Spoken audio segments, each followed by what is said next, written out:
खुलुमबाय स्टुडिय'आव दङ उदांस्रि मोसाहारि बर' थुनलाइ आफादनि गाहाय नेहाथारि नीलकान्त गयारिया बर' थुनलाइ आफादनि 64थि बोसोरसालियाव जथुम्मानि खालारखौ सोलायनायनि सायाव माखासे बाथ्रा फोरमायनायखौ नुनो मोननाय जादों। बिथाङा फोरमायदों दि बर' थुनलाइ आफादा मोनसे अराजखान्थि मोनसे आफाद। थुनलाइ आफाद हिसाबै खामानि मावनांगौब्ला सरकाराव जायखिजाया बिथांमोननि खाथियाव थानानै जों खामानि मावनो गोनां जायो। बर' थुनलाइ आफादनि 64थि बोसोरसालिया जथुम्मानि खालारखौ लानानै गोबां दावराव दावसि जाबोदों।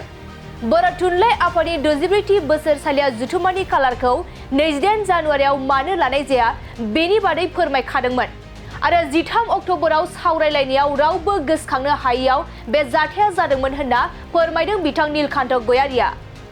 आरोबाव बिथाङा फोरमायबावदों दि बर' थुनलाइ आफादनि बोसोरारि जथुम्माखौ जेरैबायदि सानदों बे साननायखौ मान होनानै जानुवारि दाननि 10, 11 आरो 12 खालाराव लानाय जाबाय आरो बुंथिगिरि बिस्वजित दैमारियाबो दुखु मोनदों जे बर' थुनलाइ आफादनि अक्ट' लानाया मानो बेबादि गोग्लैखो होनना। बेनिखायनो बिथांनि बोसोन आरो थुलुंगा बायदियै अक्ट'खौ सोलायनाय जाबाय होनना फोरमायदों बिथां नीलकान्त गयारिया। बेनि अनगायैबो नीलकान्त गयारिया खौरां बिलनि गेजेरजों मा फोरमायखो फैजों आबुङै मिथिना लानि। गिबियावनो खुलुमनायखौ बावहरदों बर' थुनलाइ आफादनिफ्राय। दिनै जोङो गोदान दिल्लीयाव थानाय बड'लेण्ड आलासि जिरायसालि नैबे कैलाश कल'नि बेवहाय हरखाबै मोनसे खौरां मेल लादों आरो बे लानायनि जाहोनानो जाहैबाय जोङो बर' थुनलाइ आफादनि मोनसे हरखाब मेलबो जों लानो गोनां जादों। मिरु मावफुं आफादनि मेल जों लादों आरो बेवहाय जों मा सावरायदों मा खालामदों बेखौ नोंथांमोननो मिथिहोनो थाखायनो जों बे खौरां मेलखौ लेंनाय जादों। दा बाथ्राया जाहैबाय मा, दिनै जोंनि बे खौरांगिरि मेलाव जोंहा बर' थुनलाइ आफादनि मानिजाथाव आफादगिरि सार दङ, लेङाइ आफादगिरि सार बिथांमोन दङ, जोंहा मेडामबो दङ, जोंहा नेहाथारि बिथांमोन दं, रांगिरि दङ। दा जोङो दिनै नोंथांमोननि बे मिडियानि गेजेरजों मोनसे बाथ्राखौ मिथिहोगोन जे आथिखालाव दिल्लीयाव जाबाय थानाय बड'लेण्ड महोत्सब 15 आरो 16 नभेम्बर बियो जोंनि थाखाय मोनसे बिराद गिदिर माइल खुन्थिया जागोन। बियो हारिनि थाखाय गिबिसिन खुंदों आरो नोंथांमोननि गेजेरजों जों मिथिहोनो लुबैदों बा जों मिथिहोदों। जोबोद रंजानायबो मोनदों। नेपालनि थान्दै बहाय फैदों, सोनाब बंग'नि थान्दै बिथांमोना फैदों, मेघालयनि थान्दै बहाय फैदों। गासै बर' थुनलाइ आफादनानो 500नि बारा जोंहा थान्दै बिथांमोना सफैदों। गोबां खस्थ' खालामनानै बिथांमोना फैदों, ट्रेनाव फैदों, खायसे फ्लाइटआव फैदों, गावबागाव फैदों। दा बेखायनो बे जोंनि गोदान दिल्लीयाव खुंजानाय जेनोखि बड'लेण्ड महोत्सब आरो गाबोन जानो गोनां बर' थुनलाइ आफादनि 73थि बोसोरारि जोंनि गायसनथाइ सान, फसंथान सान, बेखौ जों जोबोद गाजा गोमजायै खुंदों। नोंथांमोना नुदों हाबाफारियाव जों बे हाबाफारिखौ बर' थुनलाइ आफाद, दुलाराय बर' फरायसा आफाद, हारिमु आफाद आरो लोगोसे गोदान दिल्लीयाव थानाय गान्धी हिन्दुस्तानी साहित्य सभा जोङो जथायै बे हाबाफारिखौ जों लादों आरो बेखौ थोंजोङै जोंखौ मदद खालामदों बिटिआर सरकार आरो लोगोसे आसाम सरकार बिथांमोन। दा गासैबो हाबाफारिया जोबोद मोजां जाबाय थादों। दा बेलासियाव जोंहा हादरनि गाहाय मन्थ्रि बिथाङा फैगोन आरो बेनि गेजेरजों बर'फोरनि जायफोरनाखि जोंहा GI टेग 21 आइटेमफ्रा मोनबाय, गनायजाबाय, बेखौ जोङो जोंनि हादरनि गाहाय मन्थ्रिनि सिगाङाव जों बेखौ देखायगोन। बिथाङा बेखौ नायगोन आरो बेनि गेजेरजों जोङो सारा बुहुमनो जों दिन्थिनो नागिरदों, जोङो हादरनि मानसिफोरनो दिन्थिनो नागिरदों जे बर'फोरनि माखासे बेसादफ्रा, जोंनि बाहायनाय माखासे दोरोङारि बेसादफ्रा बेसेबां ओंथि दं, बेसेबां गोनां, बे बाथ्राखौ जों दिन्थिनो नागिरदों। आरो बेजों लोगोसे नोंथांमोना मिथिगौ जे बर' हारिया गोबाव सम जों जुजिसोमबोनो गोनां जादोंमोन। गावनि राव, गावनि थुनलाइ, गावनि हारिमु, गावनि सिनायथि, गावनि थामोनथा, बिनि थाखाय दिनै जोङो बिनि थाखाय 3 गोरोबथाबो खालामबाय। जोङो सिगां खालामबाय BSc, बिनि उनाव जोङो BTC खालामबाय, बिटिआर खालामबाय। नाथाय जों दिनै बुंगोन जे 2020 मायथाइनि जोंहा 27 जानुवारियाव खालामनाय बिटिआर गोरोबथायानो बुंनो थांब्ला बियो फाइनाल मोनसे गोरोबथा, जायखौ बुंदों जे फाइनाल एन्ड कमप्रिहेन्सिभ मोनसे पिस एकर्ड होननानै बुंदों। जायनि थाखाय दिनै बड'लेण्ड ओनसोलाव जाय समाव मानसिफ्रा फैनो गियोमोन, दिनै बे बड'लेण्डआव मानसिफ्रा थांनो बयबो लुबैयो। जाय समाव बे जायगायाव सानफ्रोमबो बन्द जायोमोन, हरताल जायोमोन, सानफ्रोमबो दाङाबाजि जायोमोन, दिनै बे जायगायाव ओरैबायदि मोनसे गोजोन थासारि फैबाय।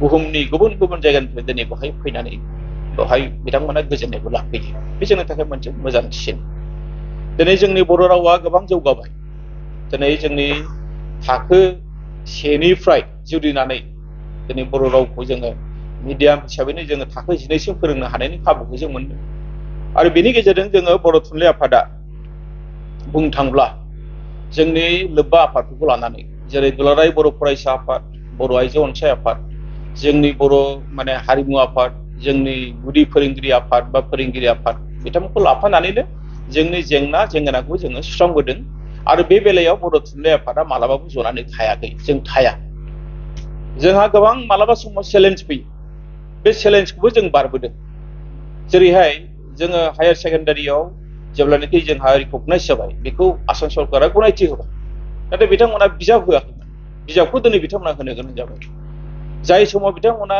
आनजादाव लिरनायनि जोंनो मोन्थाय होआखै दिनै बेखौ जोंनि फरायसाफ्रा लिरनो मोनबाय दाख्लैबावै मोनसे फर्म साबमिशननि बाथ्रा फैदों बेवहाय बर' गैया बेखौ जोङो दिल्लीनिफ्राय नांहरनानै गुवाहाटियाव दिनै बेबो फरायसाफ्रा बर'जों लिरनो हानायनि गासैबो खाबुखौ मोनजोबसिगोन आरो बेबायदि खामानिखौ जोङो आगोलावबो मावदों दाबो मावदों इयुनावबो मावलांबाय थागोन हारियाव गोबां माने खैदां खैफोद फैदों माने फैनोबो हागौ नाथाय बर' थुनलाइ आफादा जोंहा जोंनि जि मावनो गोनां खामानि बेखौ जों मावलांबाय थागोन बर' थुनलाइ आफाद होननानै बुङोब्ला बे बयनिबो आफाद बेखौ बयबो अननाया मोजां मालाबा समाव जोंनि गेजेराव गोबां बारहुंखा फैयो जों मालाबा समाव माने ओरैबायदि मोनसे खैफोदावबो गोलैयो जे बर' थुनलाइ आफादनि फारसे सोरबाया आसि दिन्थियो जे बर' थुनलाइ आफादा मा खालामदों जेब्ला अलखद सम जोंखौ बुङो जे बर' थुनलाइ आफादा मा खालामनानै थादों नाथाय जेब्ला जों हाबो माखासे बुंनो नागिरो जे बर' थुनलाइ आफादा बहाय मानो हाबदों बेबायदि गोबां बाथ्रा बिनि गेजेरावबो नाथाय जोङो बर' थुनलाइ आफादनि आगोलनि जोंहा दैदेनगिरिफ्रा जेरैबायदि संबिजिर बानायनानै जोंनो गालांदों बे मथेनो जों आवगायबाय थादों दा नोंथांमोननो जोबोद गोजोननाय मोनदों बे समावहाय जे दिल्लीयाव खुंजानाय नैबे बड'लेण्ड महोत्सब आरो गाबोन जानो गोनां 10 नभेम्बर जेनोखि गोथार सान बर' थुनलाइ आफादनि बेफोरो जोबोद मोजाङै जागोन दिल्लीया दिनै बुंनो थांब्ला माने बर'नि गामसा बर'नि दख'नाजों फुरा माने बर' नांजोबदों आरो बेखायनो नोंथांमोननि प्रेस मिडियानि गेजेरजों बे बाथ्राखौ आङो माने फोरमायनो मोननानै जोबोद गोजोननाय मोनदों आरो उनथारसिनाव मोनसे बाथ्राखौ नोंथांमोननो फोरमायनांगोन जे बर' थुनलाइ आफादनि जेनोखि 64थि बोसोरारि जथुम्मानि अक्ट'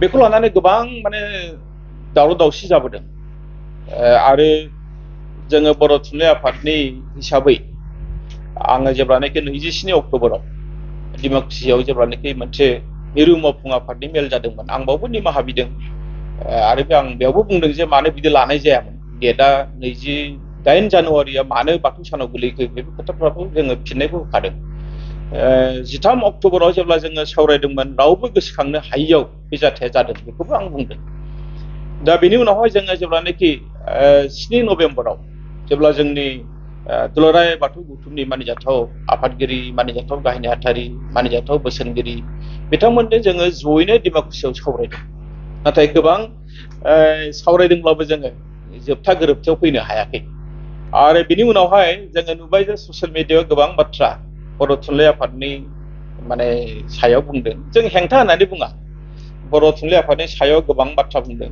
बर' थुनलाइ आफादनि आफादगिरिनि सायाव बुंदों गाहाय नेहाथारिनि सायाव बुंदों नाथाय बर' थुनलाइ आफादा सोरबा आफादगिरि सोरबा गाहाय नेहाथारिनि आफाद नङा आरो बेवहाय जोङो जिफोर बाथ्राखौ गाहाय नेहाथारिया बुङो आफादगिरिया बुङो जोङो हाउसनि गनायथिनि गेजेरजोंसो बेखौ बुंनाय जायो बेखायनो आं खावलायगोन जे जायफोरनाखि ससियेल मिडियानि गेजेरजों बर' थुनलाइ आफादखौ खोब रायबाय बिथांमोना गावसोर साननानै नायथों जे बे रायनायफ्रा बेसेबां जुक्ति जादों जायाखै बिथांमोना सानना नायथों नाथाय जोंहाबो मोनसे सेन्टिमेन्ट दङ जोंहाबो मोनसे गोसो दङ जोंहाबो मोनसे साननो हानाय जोंहाबो मोनसे गोसो दङ बेखायनो जों बर' थुनलाइ आफाद आरो बेखायनो बर' थुनलाइ आफादखौ जोङो माहारि आफाद होननानै बुंबोनाय जादों बेयो मोनसे अराजनितिक मोनसे आफाद नाथाय थुनलाइ आफाद हिसाबै खामानि मावनांगौब्ला सरकाराव जायखि फैया बिथांमोनजों खाथियाव थानानै जों खामानि मावनो गोनां जायो दिनै बेखौबो बुंगोन नामा जे बर' थुनलाइ आफादा राजनितिजों थांबाय होननानै बुंगोन नामा बिथांमोननियाव निश्चय बिथांमोना साननानै नायगोन बे बाथ्राफोरखौ दा जोङो बेखायनो गासैबो खोथाखौ सानै हयै जोंनि मानिजाथाव सिबिजाथाव बाथौआरि बिथांमोना जेरैबायदि दुखु मोनबाय जोंनि देरलांनायाव बिथांमोना जोबोद गाज्रि सोदोब बाहायनो गोनां जाबाय, गाज्रि बाथ्रा माने बाहायनो गोनां जाबाय। जोंबो दुखु मोनबाय आरो बिथांमोना दि इसेबां गाज्रि सोदोब बाहायनो गोनां जाबाय, गाज्रि बाथ्रा बाहायनो गोनां जाबाय। निश्चय बर' थुनलाइ आफादा बे डेटखौ लायामोनबा, बे अक्ट'खौ लायामोनबा बे रोखोम बिथांमोना बुंनांगौ जानाय नङामोन आरो बे रोखोमनि जोंनि गेजेराव माने गोरोन्थि साननायबो फैनाय नङामोन होननानै आं दिनै बुंनो लुबैदों। दिनै जोंहा गासैबो टिमानो दङ, बर' थुनलाइ आफादनि गासैबो टिमानो दङ आरो दिनै जोङो मिरु थुनलाइ आफादनि मोनसे गोनांथार हरखाब मावफुंमेल लानायनि गेजेरजों जोङो डिमाकुसि जथुम्मानि जि अक्ट' बेखौ जोङो एखेबारे आवगायनानै गुन'त्सब दंब्लाबो जोङो गासैखौबो जोङो माने मा होनना बुङो माने सेक्रिफाइस खालामनायनि बाथ्रा गैया बेवहाय जे आनजादनि बेलायावब्लाबो जों दिनै लाहैनो गोनां जाहैबाय आरो बे अक्ट'आनो जाहैबाय जानुवारि दाननि 10, 11, 12, 2025 जोङो बेखौ सानथामनि हाबाफारि लानानै माने जों खुंगोन। डिमाकुसि बर' थुनलाइ आफादनि जथुम्माया ओरैबायदि मोजां मोनसे जथुम्मा जागोन जेरावनाखि जोङो हानायमानि साबसिननिफ्राय हामसिन जों खालामनो थाखाय नाजागोन आरो बेवहाय जों गासैबो बर' फिसाफोरखौनो जोङो सोरखौबा नागारनानै जोङो दोननानै बे खामानिखौ मावनो लुबैयाखै। गासैबो बर' फिसा, गासैबो धोरोमारि बर'फ्रानो जोंनि बर'आव जेसेबां धोरोमारिफोर दङ जोङो सोरखौबा नागारनानै जोङो दोननानै बे खामानिखौ मावनो लुबैयाखै। गासैबो बर' फिसा, गासैबो धोरोमारि बर'फ्रानो जोंनि बर'आव जेसेबां धोरोमारिफोर दङ जों गासैखौबो समान नोजोरजों जों नोजोर होयो, जों सनमान होयो, जों मान होयो, जों बिथांमोनखौ खावलायदों। दा दिनै बिथांमोना बर' थुनलाइ आफादा 28 जानुवारिखौ लानायनि थाखाय माखासे जिल्लाफ्राव माने माइरं हराखै बर' थुनलाइ आफादनो। 14 नम्बराव फैगासिनो दं, गाबोननो जागोन 14 नम्बरा। दिनै बिथांमोना खुंनो हाया होननानै जोंनो खोन्थाहरदों। बेसेबां दुखु गोनां खोथा बियो। दा बेखायनो जों निमाहा बिदों जे बे रोखोमसिम थांलायनाङा। बर' थुनलाइ आफादा आं दहायनो बुंखादों मोनसे अराजनैतिक मोनसे आफाद बियो, धोरोम सायख'यै मोनसे आफाद बियो। जों बेवहाय धोरोमारि गाब जों मालाबाबो खोलैनो हाया आरो बेखौ जोङो सोरबा बर' थुनलाइ आफादनि आफादगिरि सोरबा नेहाथारि बुंनाय बाथ्रा नङा बियो। जोंनि बर' थुनलाइ आफादनि संबिजिरावनो बे बाथ्रा दंखायो। बेखायनो जायफ्रा दुखु मोनबाय जोंनि आगोलनि अक्ट' लानायाव बिथांमोननिसिम जों निमाहा बिबावदों। खेबनै जाबाय बर' थुनलाइ आफादनिफ्राय निमाहा बिनाया, दिनैबो बिबावदों। गासैबो बाथौआरि बिथांमोननि सेराव निमाहा बिदों आरो जायफ्रा गाज्रि सोदोब बाहायनो गोनां जाबाय बिथांमोननि सेरावबो निमाहा बिदों। मानोना बिथांमोना जोंनि सायाव जोबोद गाज्रि सोदोब बाहायनो गोनां जाबाय, गाज्रि बाथ्रा बिथांमोना लिरनो गोनां जाबाय। माने मिजिंथिदों डिमाकुसि जथुम्मा, जाय जथुम्मायाव जोंहा आसाम आयेन आफादनि बुंथिगिरि बिस्वजित दैमारि बिथाङा बानजाय आफादनि आफादगिरि, बिथाङा दिनै हानाय माने मोजां खामानि मावनो थाखाय नाजादों। जोंनि बिटिआरनि मानिजाथाव मावफुं सोद्रोमा मुस्रि दावबायसा बर' बिथाङानो मावफुं आफादगिरि। जोंनि सासे जाखांफुनाय फालांगिरि समाज सिबियारि मुस्रि जौस्रां बर' बिथाङा गाहाय लिंथुमगिरि। आरो लोगोसे नोंथांमोना नाय जे डिमाकुसि हालामनि सोमोन्दै नोंथांमोना जुदि मोजाङै मिथिनोब्ला नोंथांमोना बै जायगायाव थां। बे जायगाया मोनसे ओरैबायदि हरखाबै जौगाबोदों, बेनि रांखान्थिया ओरैबायदि मोजाङै जाबोदों।